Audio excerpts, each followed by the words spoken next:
কসবা কাণ্ডের জেরে এবার তৎপর বেঙ্গল প্রিন্সিপাল কাউন্সিল। তারা একগুচ্ছ দাবি জানাচ্ছেন সমস্ত কলেজগুলিতে। তারা বলছেন সিসিটিভি বাধ্যতামূলক, সিসিটিভি লাগাতে হবে এবং আই কার্ডের ক্ষেত্রেও তারা একেবারে পরিষ্কার বলছেন আই কার্ড ছাড়া ক্যাম্পাসে প্রবেশ নয়।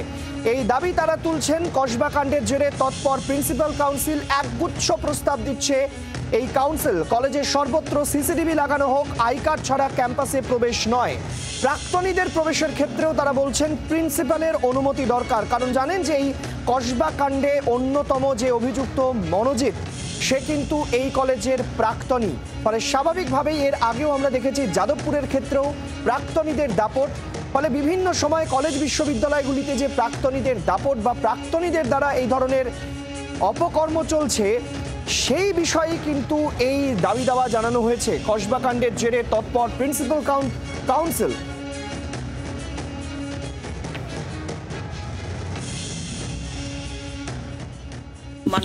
মানসবাবু, এক্ষেত্রে কি কি আপনারা সিদ্ধান্ত দিলেন? আমরা যেটা আবেদন করেছি যে যেখানে যেখানে যেসব কলেজে এখনও কোনো অংশে যদি সিসিটিভি আওতায় না থাকে, সেই অংশকে অতি অবশ্যই সিসিটিভির আওতায় আনা। এটাও বলেছি যে যারা বৈধ স্টুডেন্ট তারা যেন আইডেন্টিটি কার্ড নিয়ে কলেজে ঢোকে। যদি এক্স স্টুডেন্টদের কলেজে ঢুকতে হয় কোনো দরকারে, তাহলে প্রিন্সিপালের অ্যাপয়েন্টমেন্ট নিয়ে যেন তারা কলেজে ঢোকে। কলেজ আওয়ার শেষ হয়ে যাচ্ছে, তার কয়েক ঘন্টা পরে এই ঘটনার সূত্রপাত। পড়াশুনোর জন্য অনেক সময় হচ্ছে কলেজে থাকতে হয় তাদের।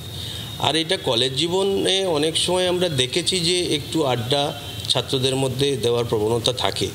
তো এক্ষেত্রে একটু সচেতন হতে হবে যে আমাদের নিরাপত্তারক্ষী যারা আছেন তারা দুবার তিনবার করে হচ্ছে যদি রাউন্ড দেয়, তাহলে এই ধরনের জিনিসগুলো অ্যাভয়েড করা যায়। বাংলার আওয়াজ, বাঙালির আবেগ, জি 24 ঘন্টা।